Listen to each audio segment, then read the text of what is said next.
أعوذ بالله من الشيطان الرجيم بسم الله الرحمن الرحيم والذين جاهدوا فينا لنهدينهم سبلنا وإن الله لمع المحسنين صدق الله العظيم إن الله وملائكته يصلون على النبي يا أيها الذين آمنوا صلوا عليه وسلموا تسليما محبت سے پڑھیے گا صلاۃ والسلام علیک یا سیدی یا رسول اللہ وعلی وَأَصْحَابِكَ يَا حَبِيبَ اللَّهِ بابا سے بلند محبت سے حضور کی بارگاہ میں درود و سلام پیش کریں.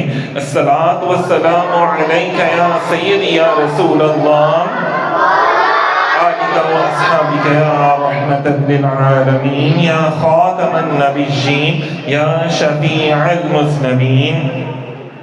جیسے کہ آپ سب کو معلوم ہے کہ ابھی اس وقت پاکستان جو ہے وہ بھی حالت جنگ میں ہے، اور اسی طرح اور بھی مسلم ممالک میں جیسے فلسطین میں اور بھی معاملات چل رہے ہیں، مسلمانوں پہ بڑا ظلم و ستم ہو رہا ہے. تو آج کا جو ہمارا بیان ہے وہ بھی جہاد کے حوالے سے ہے.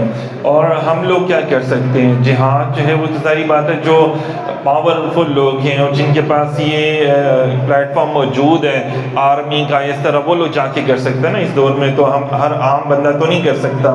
تو اس حوالے سے آج انشاءاللہ تعالی ہم لوگ تھوڑی سی گفتگو کریں گے.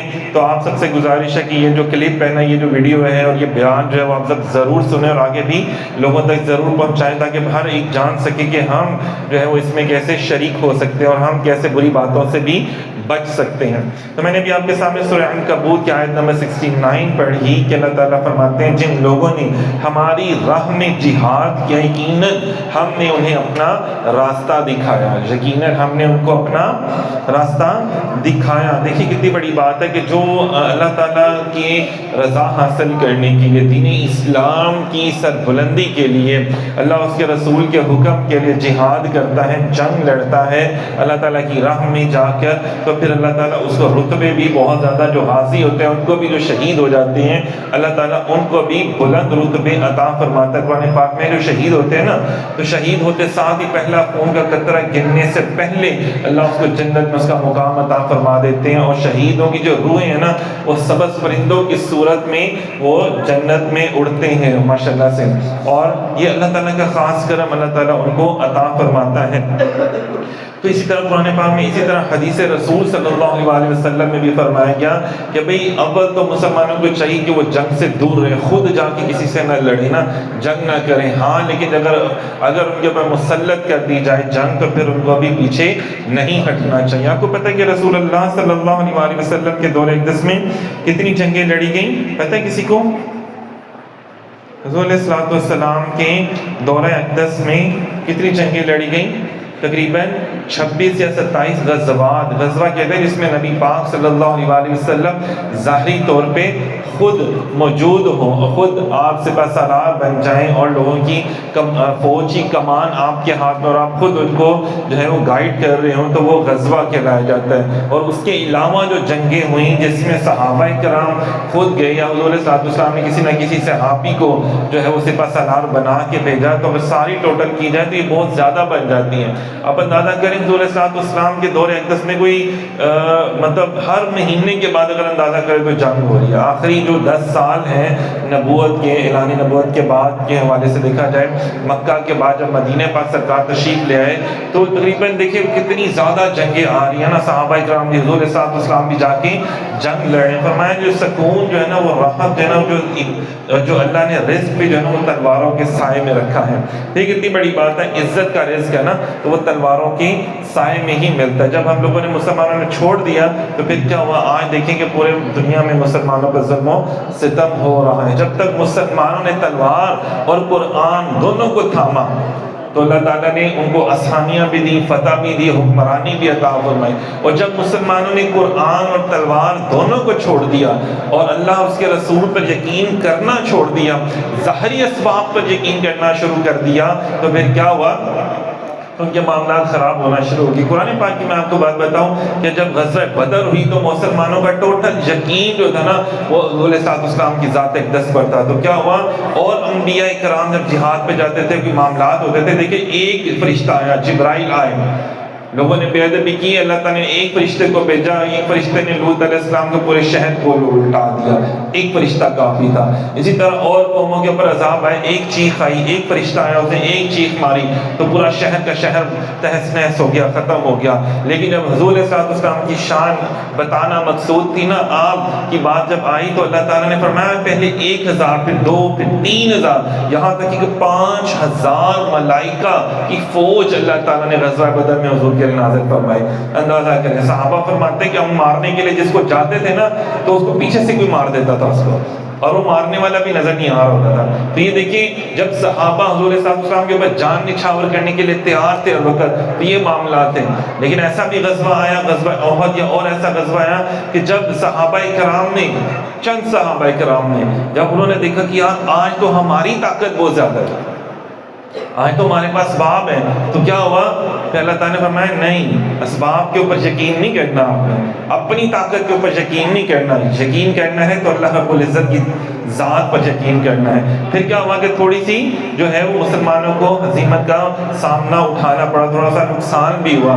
تو یہاں پہ اللہ تعالیٰ کا بتانا مقصود یہ تھا کہ آپ دیکھ لیں جتنی بھی جنگیں ہوئی ہیں اب تب سے، جتنے بھی مسلمان حضور صلی اللہ علیہ وسلم کے دور اقدس میں، صحابہ کرام کے دور اقدس میں، سب میں مسلمانوں کی تعداد ہمیشہ تھوڑی ہوتی تھی، اور جو کفار ہوتے تھے نا، یہ کافر یا اور لوگ ہوتے تھے تو ان کی تعداد ڈبل سے ڈبل ہوتی تھی۔ لیکن مسلمان جب جا کے ان سے جنگیں لڑتے تھے تو وہ ہمیشہ فتح یاب ہو کر آتے تھے۔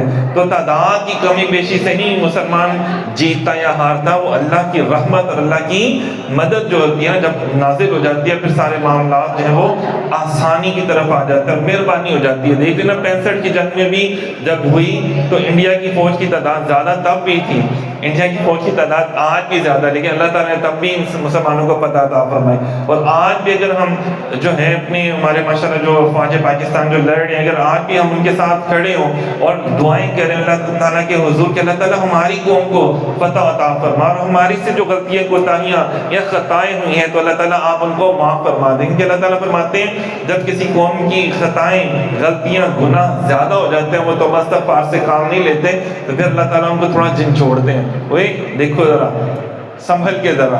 تو یہ دیکھیں نا ابھی کئی ایسے لوگ ہیں جیسے ابھی بھی کہیں پہ گرے ہو تو بیچاروں کو ان کو صبح اٹھنا نصیب نہیں ہوا، ان کے لیے تو قیامت آ گئی نا۔ تو اسی لیے مجھے اور آپ کو ہمیں چاہیے کہ ہم ہر وقت توبہ کا جو دامن ہے نا وہ ہاتھ سے نہ چھوڑیں، استغفار اور توبہ کرنا۔ استغفار کیا ہے کہ اللہ تعالیٰ جو میں نے گناہ کر دیے ہیں نا آپ وہ معاف فرما دیں، جو میں نے گناہ کر دیے ہیں اللہ تعالیٰ آپ اس کو معاف فرما دیں۔ اور توبۃ النصوح کا قرآن پاک میں ذکر ہے۔ توبۃ النصوح کیا ہوتا ہے کہ اللہ تعالیٰ میں شرمندہ ہوں اپنے گناہوں پر، اور مجھے آئندہ سے گناہوں سے بچنے میں میری مدد فرمائے، میں توبہ کرتا ہوں۔ اللہ تعالیٰ استغفار بھی پیش کرتا ہوں آپ کے حضور اور توبہ بھی پیش کرتا ہوں کہ میری ظاہری اور باطنی توبہ قبول فرمائے۔ اللہ تعالیٰ مجھے جو میرے پہلے گناہ ہوئے ان کو بھی معاف فرما دے۔ حضور صلی اللہ علیہ وسلم نے فرمایا جب کوئی بندہ توبہ کرتا ہے نا تو اللہ تعالیٰ کو بڑی خوشی ہوتی ہے، اتنی خوشی ہوتی ہے۔ ایک روایت جو ہمارے پاس ماشاءاللہ علماء کرام سے سنتے اور احادیث کی کتابوں میں پڑھتے بھی ہیں، جس کا مفہوم یہ ہے کہ کسی شخص کو جب کیا ہوا کہ وہ اس کا اونٹ گم ہو گیا نا صحرا میں، بڑی مشکل کے باوجود بھی نہ ملا، تو دیکھیں کیا ہوا جب اونٹ نہ ملا، بڑی پیاری سی بات ہے، میں چاہ رہا ہوں کہ میں آپ کو الفاظ بھی بتاؤں نا کہ وہ جو الفاظ جو حدیث پاک میں ماشاءاللہ سے استعمال ہوئے ہیں۔ اونٹ نہ ملا، اور جب اس کو اونٹ مل جاتا بڑی کوشش کے باوجود گم ہوا اونٹ، تو جب ایک دم مل جاتا ہے نا تو اس کے الفاظ اوپر نیچے ہو جاتے ہیں۔ اس نے کہنا تھا کہ اللہ کا شکر ہے میرا اونٹ مجھے مل گیا، تو کیا کہتا ہے اللہم انت عبدی وانا ربک، کہ اللہ تو میرا بندہ ہے میں تیرا رب ہوں۔ مطلب خوشی کے جوش میں غلط بیانی کر گیا، خوشی کے جوش میں اتنی مطلب اسے خوشی ہوئی ہے کہ یار میری گمی ہوئی تھی جو مجھے مل ہی نہیں رہی تھی، اور قیمتی چیز جس پہ میں نے سفر کرنا تھا، میرا ساز و سامان سارا اس کے اوپر موجود تھا اور وہ مجھے مل گیا، تو دیکھیں وہ اس کی خوشی سنبھالی نہیں جا رہی تھی۔ تو ایک اللہ کا بندہ حضور صلی اللہ علیہ وسلم فرماتے ہیں کہ جب اس کی بارگاہ میں توبہ استغفار کرنے کے لیے حاضر ہوتا ہے تو اللہ تعالیٰ کہتے ہیں کہ مجھے بڑی خوشی ہو جاتی ہے مجھے۔ حضور صلی اللہ علیہ وسلم نے فرمایا کہ اللہ تعالیٰ آسمان پہ آتا ہے، آسمان دنیا پر اپنی شان کے لائق تشریف لاتا ہے، اللہ تعالیٰ کہتا ہے بھی مانگنے والا تو میں اس کو عطا کروں. اور فرمایا کہ یہ تب تک قائم رہے گا جب تک قیامت نہیں آ جاتی، تب تک یوم قیامت سے پہلے پہلے اللہ تعالیٰ جو ہے نا ہر بندے کی توبہ جو ہے اس کو قبول فرماتے ہیں. تو بہرحال ہم بات کر رہے تھے جہاد کے حوالے سے. تو اسی طرح یہ بار بار فرمایا اللہ تعالیٰ نے قرآن پاک میں، کیا مسلمان مردوں پہ وہ وقت نہیں ہے فوجوں پر کہ بچوں پر ظلم ہو رہا ہے، ستم ہو رہا ہے، عورتوں پر، بوڑھوں پر، مریضوں پر، جوانوں پر، تو وہ کیوں نہیں اللہ کی راہ میں باہر نکل کے جہاد کرتے؟ تو یہ اللہ تعالیٰ نے بار بار قرآن پاک میں مختلف آیات میں، سورتوں میں جہاد کا پراپر ذکر کیا. اچھا جی، اب یہ وہ جہاد ہے جو پچھلے اس دور میں تو خیر تمام لوگ جا کے جہاد کرتے. جب حضور صلی اللہ علیہ وسلم اعلان فرماتے تھے نا، تو جو کھیتی باڑی کر رہا ہے نا بندہ، اسی طرح جو بندہ کیا اس سے کہتے ہیں دکانداری کرتا ہے، بازار میں کام کرتا ہے، یا کوئی بندہ جو اگر وہ صحابی بھی ہے اور وہ صحابی جو کاتب وحی ہیں تو وہ بھی جاتے تھے حضور کے ساتھ جنگوں میں. اندازہ کریں جتنے لوگ ہوتے تھے نا سارے جنگ میں چلے جاتے تھے. ہر ایک صحابی رسول کے پاس ہتھیار جو اس دور کا ہوتا تھا وہ موجود ہوتا تھا، تلوار، ڈھال سب کے پاس موجود ہوتی تھی. آج تو یہ نا ہر بندہ نہیں جا سکتا. آج جو ہے وہ صرف ہماری افواج جو ہیں اسلامی ممالک جتنے ان کی جو افواج ہیں جو ہائیلی ٹرینڈ ہوتے ہیں، جن کو لڑنا، ہتھیار چلانا، ہر چیز باقاعدہ ان کو سکھائی جاتی ہے، صرف وہی جا کے لڑ سکتے ہیں. کیونکہ اب دو بدو لڑائی جو ہے وہ اور طرح سے ہوتی ہے. جیسے بھی آپ لوگوں دیکھ رہے ہیں نا ٹی ویوں میں بھی دیکھ رہے ہیں کہ ڈرون حملے ہو رہے ہیں، تو وہ ہم عام لوگ تو نہیں کر سکتے اس کو، تو صرف وہی لوگ کر سکتے ہیں جن کو خود بھی یہ ڈرون چلانے آتے ہیں، جن کو یہ جہاز جو ہے فائٹر جو پلین ہے یہ بھی ان کو چلانے کے لیے آتے ہیں. صرف وہی کر سکتے ہیں. وہ کون ہے؟ آرمی کے لوگ ہوتے ہیں، وہی لوگ کر سکتے ہیں. اچھا یہ جہاد وہ لوگ کر رہے ہیں، ہم کیسے کر سکتے ہیں؟ دور جدید کا جہاد کیا ہے؟ 5th جنریشن وار. 5th جنریشن وار کیا ہے؟ آپ کو پتہ ہے کسی کو 5th جنریشن وار کیا ہوتی ہے؟ یہ جو ہمارے یہاں پہ چل رہی ہے کس انداز میں، یہ جو موبائل ہے، یہ جو موبائل ہے نا یہ کیا ہے؟ ہمارا سوشل میڈیا. یہ سوشل میڈیا، اسی طرح الیکٹرانک میڈیا، پھر کیا ہے ایک الیکٹرانک میڈیا، اور پھر ہمارا پرنٹ میڈیا. پرنٹ میڈیا کیا ہوتا ہے؟ یہ جو کتابیں، رسائل، اخبارات لکھ کے اس کے ذریعے لوگوں میں باتیں پھیلائی جاتی ہیں. اسی طرح الیکٹرانک میڈیا کیا ہوتا ہے؟ یہ ٹی وی، ریڈیو کے ذریعے جو باتیں پھیلائی جاتی ہیں. اور اسی طرح سوشل میڈیا میں کیا کیا چیزیں آ جاتی ہیں؟ فیس بک، ٹویٹر، انسٹاگرام اور بھی جو دیگر ویب سائٹس ہیں ان کے اندر جا کے یہ چیزیں پھیلائی جاتی ہیں. اب کیا کرتے ہیں یہ لوگ جو ہیں مسلمانوں میں خوف و ہراس پیدا کر دیتے ہیں، پاکستانیوں میں، مسلمانوں میں خوف و ہراس. نہیں جی نہیں، تمہارے پاس تو کچھ بھی نہیں ہے، ہمارے پاس سب کچھ ہے. لیکن کیا ہوتا ہے کہ جو ان کے لوگ مارے جا رہے ہوتے ہیں، ان کو جو نقصانات ہو رہے ہوتے ہیں، ان کے اندر جو خرابیاں ہوتی ہیں وہ نہیں بیان کرتے. جو مسلمانوں میں ذرا سی چیز نظر آ جائے گی پوری دنیا میں بیان کر دیں گے. کسی ایک کی غلطی کہہ دیں گے سارے مسلمان ایسے ہیں. کسی ایک کی غلطی ہوگی، مطلب جیسے کہتے ہیں نا کہ ایک بندہ برف لے کے جا رہا تھا سائیکل کے اوپر برف لے کے جا رہا تھا تو اس کی برف گر گئی، تو میڈیا میں، سوشل میڈیا میں طوفان برپا کر دے کیا ہوا کہ اتنی زیادہ برف کا تودہ نیچے گر گیا اور اس کے نیچے آ کے کتنے لوگ ہلاک ہو گئے. گرا کیا تھا؟ سائیکل کے اوپر برف کا پیس لے کے جا رہا تھا، چھوٹا سا بلاک، اور وہ نیچے گر گیا تھا.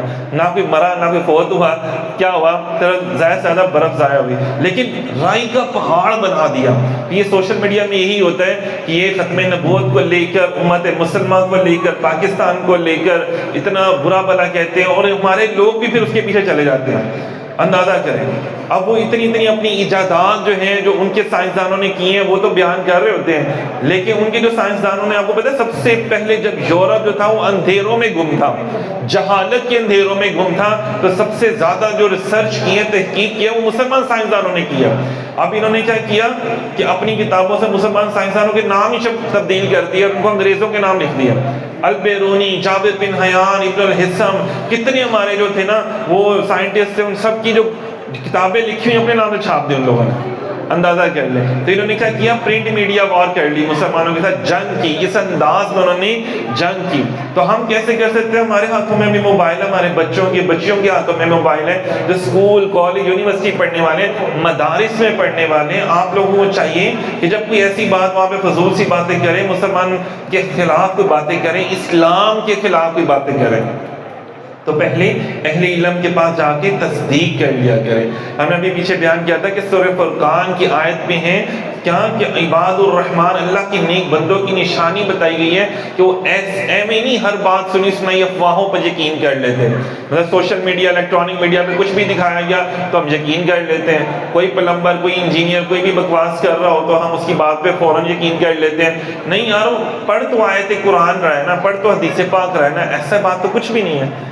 فرمایا کہ تم خود بھی غور و فکر کرو، خود جاؤ دیکھو قرآن کو، خود کھول کے پڑھو کہ اس کا ترجمہ کیا ہے. ترجمہ بھی وہ پڑھنا ہے جو عاشق رسول اعلیٰ حضرت نے لکھا ہے. ہمیں نہیں ہر ایک ترجمہ اٹھا کے پڑھ لینا کہ جو بے ادب اور گستاخ ہے کچھ بھی لکھ دے تو ہم پڑھ لیں. نہیں، ہم لوگوں نے ہر چیز کو غور و فکر کر کے پڑھنا ہے. افواہوں پہ ہم نے یقین نہیں کرنا. تو اس دور کی جو جہاد ہے وہ میں اور آپ بھی کر سکتے ہیں. یہ بھی آپ دیکھ لیں سوشل میڈیا کی بڑی بڑی پاور ہے کہ اگر یہاں پر کسی کے متعلق ذرا کوئی غلط بات بنا دی جاتی ہے نا تو وہ بندہ گھر سے نکل نہیں سکتا. ابھی دیکھیں کئی ایسے یوٹیوبر ہیں، ان کے بارے میں جب لوگوں نے پوسٹیں شروع کی تو وہ پوسٹیں لاکھوں میں پہنچ گئی، تو ان کو یہاں تک کہ پاکستان ان کو ملک چھوڑنا پڑ جاتا ہے. ان کو اپنے اپنے سارے اکاؤنٹس بند کر جانے پڑتے ہیں. اگر ہماری تھوڑی سی پوسٹیں کرنے سے اگر کسی کے اکاؤنٹ بند ہو سکتے ہیں تو ہماری پوسٹیں کرنے سے لوگوں کو عقیدہ ختم نبوت کے بارے میں بھی تو پتہ چل سکتا ہے. ان کو پاکستان کی جو جتنی اچھائیاں ہیں وہ ساری بھی تو پتہ چل سکتی ہیں مسلمانوں کی.